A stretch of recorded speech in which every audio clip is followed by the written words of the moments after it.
Hey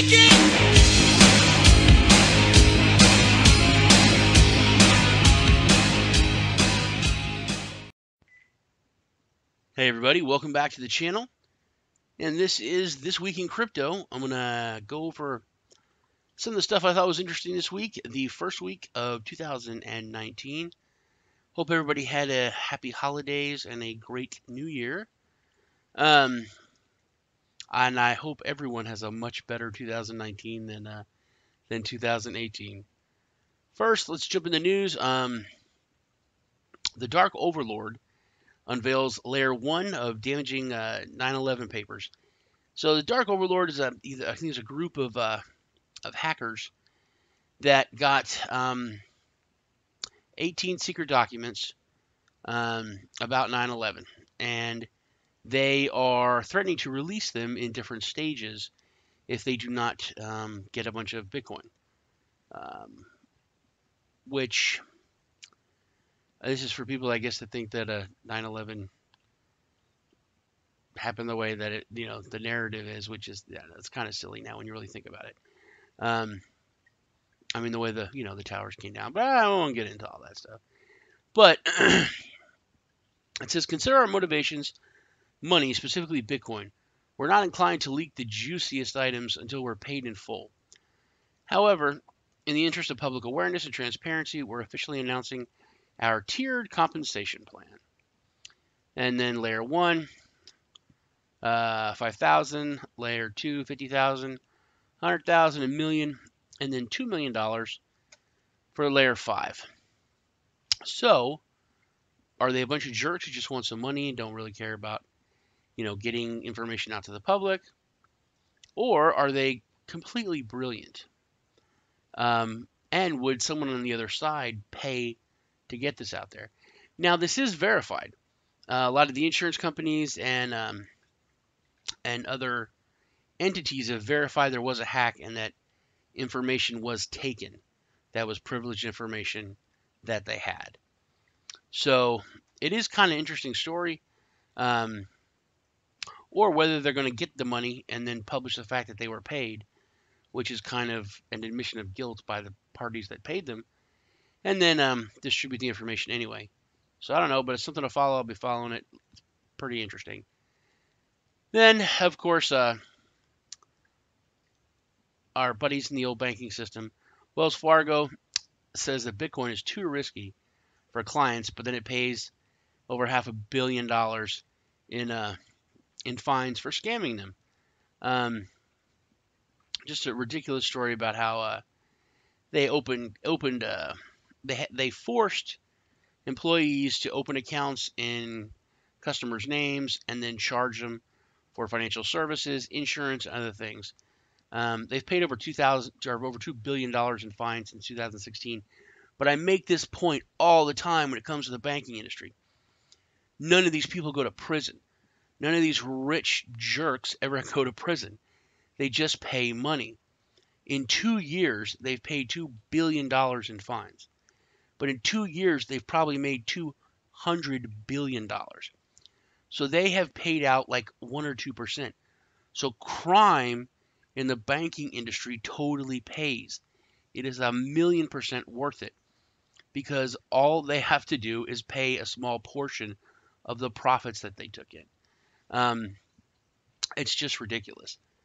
All right. On that narrative, looking at New York, New York lawmaker announces crypto task force via Facebook. He posted it.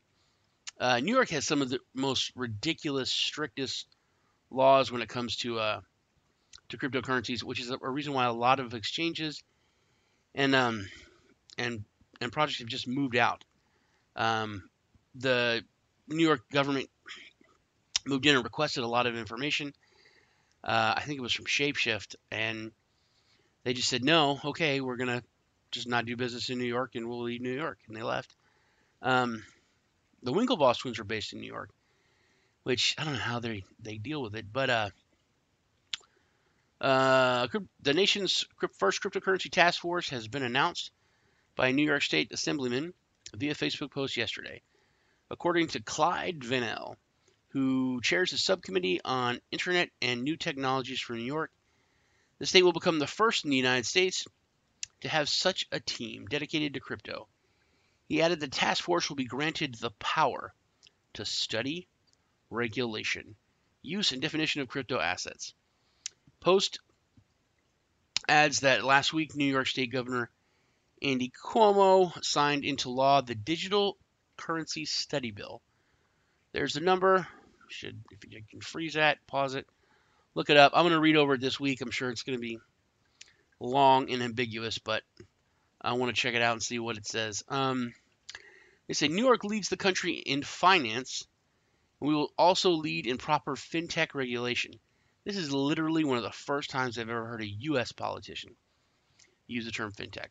The task force of experts will help us strike a balance between having a robust blockchain industry and cryptocurrency economic environment, while at the same time protecting New York investors and consumers. This experts, I don't know.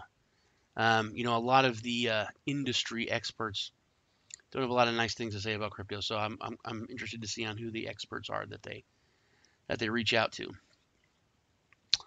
Speaking of the Winklevoss twins and Gemini, Winklevoss twins have spammed New York City with ads requesting they really want regulation. I'm sure because honestly, if you really think about it, any kind of federal regulation is going to trump, no pun intended, New York regulation. So they really do push that narrative forth, and they really are working hard with the SEC to try and get things pushed through. But they have put ads out everywhere. Crypto needs rules. Cabs, signs. This is on a subway. This is on a phone booth. For those of you that don't know, it's like a little apartment in New York with a cell phone right inside. You put like little metal disc coins in for rent, and then you can stay in the little apartment for a while and use the phone, and then when you're done, you can leave. Pretty cool, kind of retro. But so the Winklevoss twins are really I don't know. I think they're pretty cool. They really have brought a lot to the space and are doing a lot. All right, and one of my favorite people, McAfee, is talking about the IRS. He's really taken on the IRS like he took on the SEC. He doesn't hold anything back, and he just puts it out there. And most of the time, they really don't mess with him because he is a madman, but he is also very eloquent and intelligent. McAfee says he hasn't paid taxes in 8 years. So taxation is illegal. I think it's ridiculous. I live in Texas. We don't have a state tax. I don't know how people could live with having their state tax you. That's ridiculous. Sent my buddy a Christmas present, and he lives in Finland, and the taxes, I had to pay almost as much in taxes to send it as for what I got him, and I think he still has to pay more taxes when he gets there. It's ridiculous. He's paid tens of millions of dollars and received jack shit. I think that's the French way to say shit. I don't know. In services, I'm done making money. I live off cash from McAfee Incorporated. My net income is negative. He's putting out a lot of tweets. I really hope that he does. He's basically saying he's not afraid of the IRS, and he's ready to debate him. So that would be pretty awesome. Another awesome guy. I love Tony Robbins. I was, in the financial industry for the 80s, or for the 90s, 80s. Oh my God, no, I was a child then. But for the 90s, after I graduated, it was really, went to his training groups and all that, read his books, which I don't like to read, so that really does say something. But he put out a tweet. It's what the heck is Bitcoin and how does it work? Find out here. So Tony Robbins is really into Bitcoin. That's a massive, massive thing. He has a huge, almost cult-like following. Has a lot of influence in the financial industry. So the fact that he's getting information out there to people, I think is a real big step towards adoption or towards getting people into the space. Speaking about getting into the space, Tezos seems to be everywhere. I did a video review on a peer-to-peer lending platform that's built on Tezos, and I've got a lot of comments on Instagram and on Twitter about it. There just seems to be a lot of buzz around Tezos, and it looks like they're going to be it's a rumor that they're going to be added to Coinbase. So I'll definitely be watching that. You should keep an eye out on that. Also, just a cool story of LiteCoin. I'm sure you've heard about this. LiteCoin was on the octagon in the UFC. It wasn't huge, but it was pretty big. It was definitely visible. I think it's just really cool news. Speaking of cool news, a friend of mine told me about this project. It's called Coin.Lotto, and I'm really behind gaming when it comes to cryptocurrencies. I work for Xbox. That's my full-time job, and you can talk to people. Don't know what Bitcoin is. People don't know what cryptocurrency is, but people know about using money in games, and that's really just a very limited cryptocurrency. People know about V-Bucks in Fortnite and Minecraft money and all that kind of stuff. And I think that gaming is going to be one of the biggest ways to get mass adoption and get people into crypto. And the Lotto is a huge way. What's really, really awesome about this is that it's real Lotto with machines, with a studio, with offices. It's going to be, live, televised. It's going to be. I think that's merging the traditional with crypto, and then they're going to make it very easy to get in.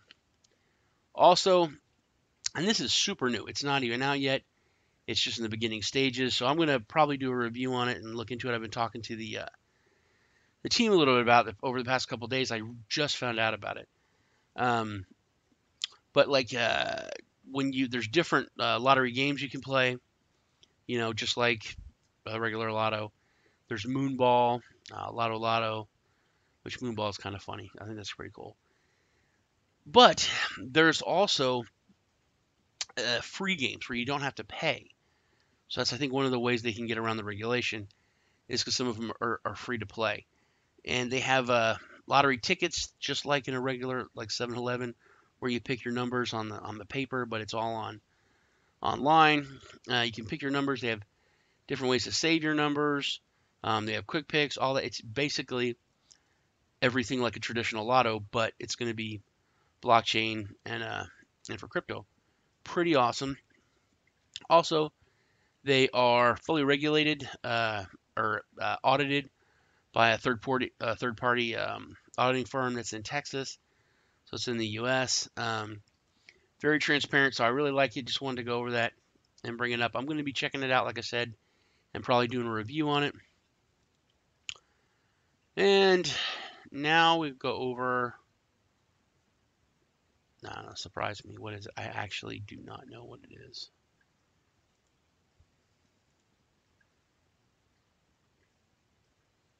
Is my internet out? Is that what it is?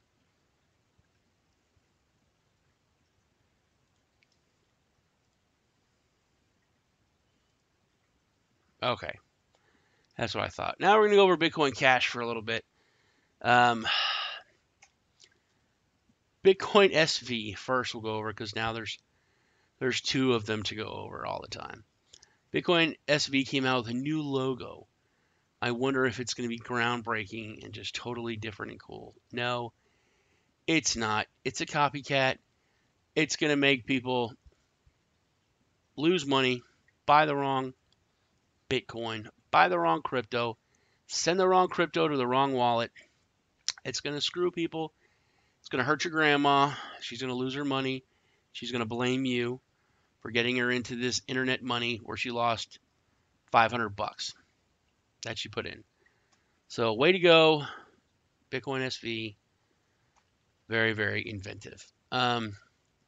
Switching from SV over to Bitcoin Cash. They are susceptible to a 51% attack, which I'll go over that first. I don't know why my internet's running so slow.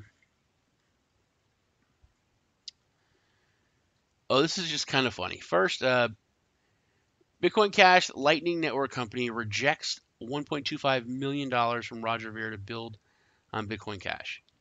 So Roger Ver offered $1.25 million to OpenNode.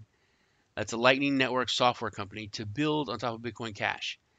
And OpenNode declined $1.25 million in a terrible bear market, stating, "Our vision of a better, more open financial system is only possible with Bitcoin." If they would have said the real Bitcoin, that would have been just so hilarious. I mean, Roger Ver's head would have exploded. But that was kind of funny news. But it was definitely, I think, a pretty good decision because, as I was saying, Bitcoin Cash almost fell to a 51% hash rate attack. By one pool got over 50% of the hash rate over the past couple days, which when it loads, I'll show you. So Bitcoin Cash almost fell to a 51% attack. 51% attack might be approaching Bitcoin Cash network, and here's why. A one node, according to the data from CoinDance, China-based private entity BTC TOP took over as much as 50.2% of the entire Bitcoin Cash network, and contributed a hash rate of 679 petahash per second. So it's pretty much 51%. Very not good.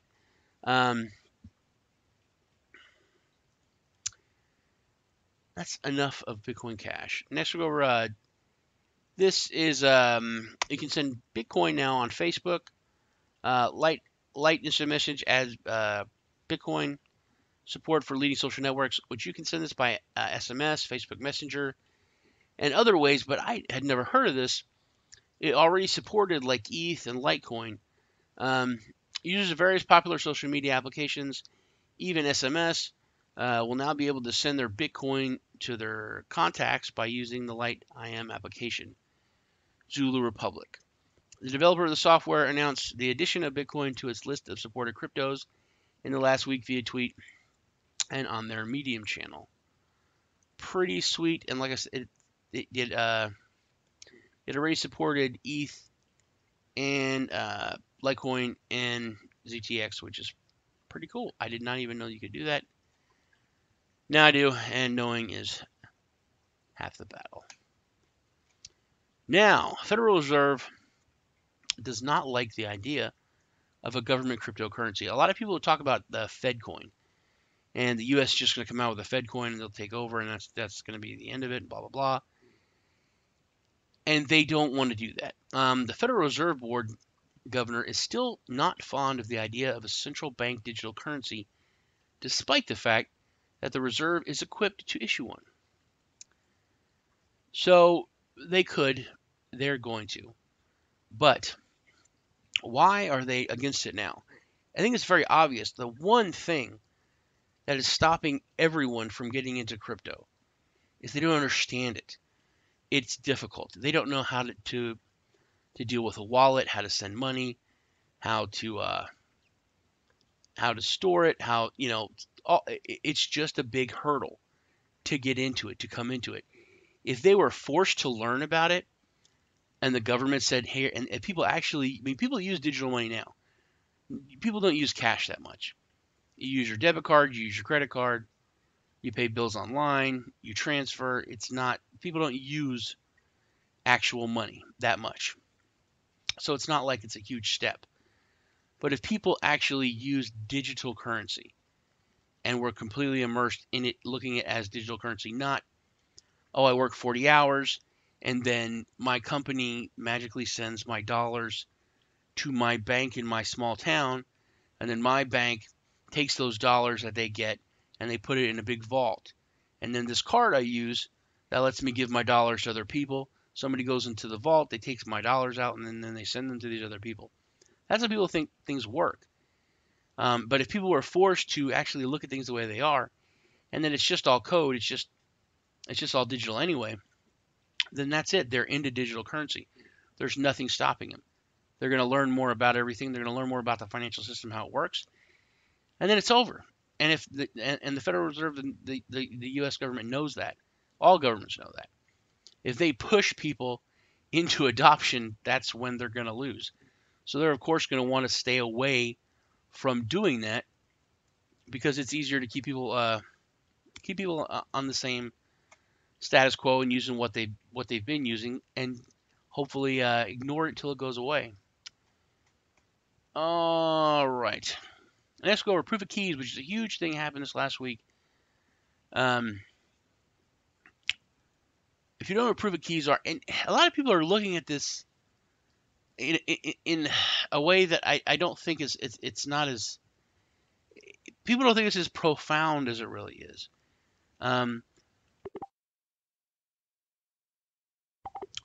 Proof of keys was basically for everyone to, people said, to prove that you own your Bitcoin, to kind of expose some of the dirty dealings of exchanges, for everyone to pull their money off exchanges and to prove that your crypto is your crypto. Now, that sounds simple, or it doesn't sound like a big deal to you or me if you're in the crypto sphere, but essentially what they're asking you to do, if you look at it in a more traditional way, and it shows how small, and also how integrated our community is, that this could happen. What actually happened is we had a run on the bank. I mean, can you imagine if everyone in your country, whether it's the United States, Canada, China, wherever you are, if everyone in your country got together, there was some movement, some leader, and said, hey, tomorrow or on Thursday, whenever, everyone go into the bank and take all your money out. All your savings, all your checking, cash in your CDs, prove that your money is your money. There's no way that would happen. That's what just started the depression. I mean, the run on the banks, because the banks don't have the money. They don't have your money. If that happened, you couldn't get your money out. If half of everybody went into their bank and said, "Yeah, I want to get my money," that's it. The bank closes. It's done. And it couldn't happen. You know, the amount of people that took part in proof of keys, that pulled their money off exchanges, even if it's like 20%, 10% of everyone in the crypto sphere, that's such a huge amount. I mean, can you imagine if 10% of the United States went into their bank and took all their money out? It would be financial chaos. It would literally be like Armageddon. And that happened. That's what we did. We're so close knit that we're able to do this, set it up, and then people took part in it. So I think it's pretty profound, a lot more profound than a lot of people give it credit for being. Now, it did expose some stuff. Like hit BTC, they froze some accounts. A lot of things came out. I've used hit BTC. I haven't had any major problems with them. I also haven't used him for a lot of the bear market, so I'm scared to actually go and I don't have a lot on there, but I have some like odd coins that aren't on other exchanges, and they've just been sitting there. I should probably have pulled them out, but they just been sitting there for months. So actually now, because of this, I'm going to go check them out. But there was this, because this was the 10-year anniversary of the Genesis block after Satoshi, created Bitcoin, so that's why the proof of keys event was set up. And a lot of exchanges had massive, massive decreases in volume, in like double-digit percentages. So it did have a huge effect. And I mean, there was a couple failures. Robinhood, they were supposed to be able to support proof of keys, and I knew they weren't. I mean, I have a lot of crypto on Robinhood, just because it's easy to use, and because I moved a lot of my money out of stocks on them, and I just started using the crypto to put it into them. Bitfinex was another one.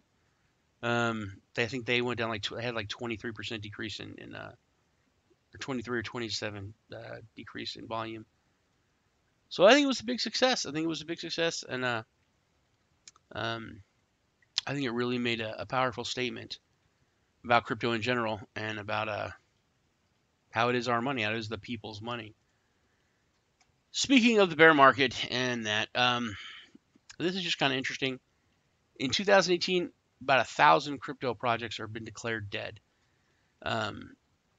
which, if you look at CoinMarketCap, there's like over 2,000 cryptocurrencies. So basically about half have been declared dead, which I think is a good thing about this bear market. I think it washed out a lot of the crap coins. I think it got rid of a lot of the people that didn't know what they were doing. And when I first came into this, I didn't know what I was doing either. I just finally I knew about Bitcoin for years, and I didn't get into it. I think I even bought some, and I bought a T-shirt with it just to do it, and I had no understanding. I couldn't get it, and I just didn't want to mess with it. But after I just gave up. I said, I don't understand it, but I don't understand brain surgery. I don't fully understand, how my TV works, but I know that it works. And I know what it can be used for. So then I said, I'm going to get into it. I'm going to get some just for speculation, and because it's I understood investing, I understood finance, understood insurance, understood stocks, So that's how I looked at it. And then I got into it. Then I started to really learn and investigate and, just kind of eat everything I could when it came to crypto. So I think a lot of people that just jumped in and put some money in and they didn't care, those people are been weeded out. And a lot of the scams and the just projects that really didn't need a blockchain, they didn't need a crypto, they just wanted to have an ICO. I think a lot of those are weeded out.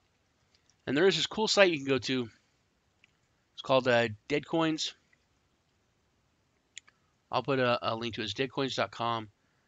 But it lists all the coins that have been declared dead, what they are, the reason why, the link to it, and then if it was a scam, if it just went away, if it was just died, if they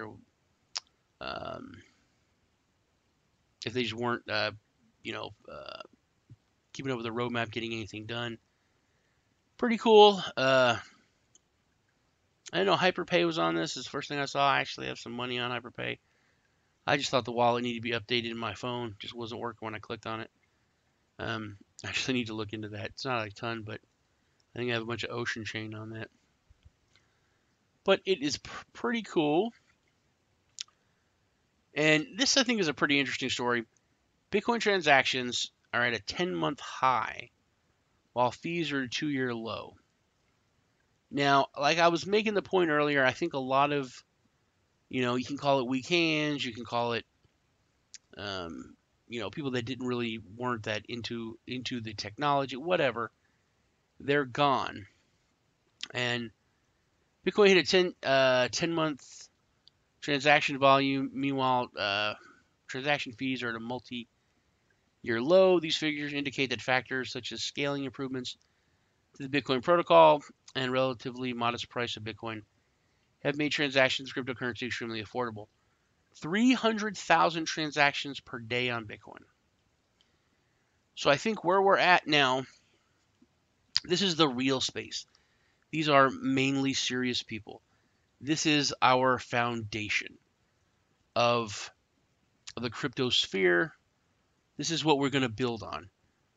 And you can see over the months, it's going up. It's constant, real, true growth. It's not a spike where everyone's talking about it. It's not buzz. This is real growth. People getting into the market, people kind of knowing what they're doing their own research, all that. Which I think is a really good indicator. I think it's very solid. I think it's really cool. Now I'll go over Tron. Kind of end up on Tron here. Tron, I like Tron. You know, I've made some money with Tron, but there's a lot of hate when it comes to Tron.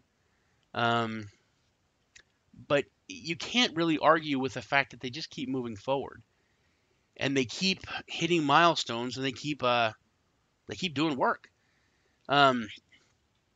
So I think they can't really help but be successful or more successful because they've been very successful.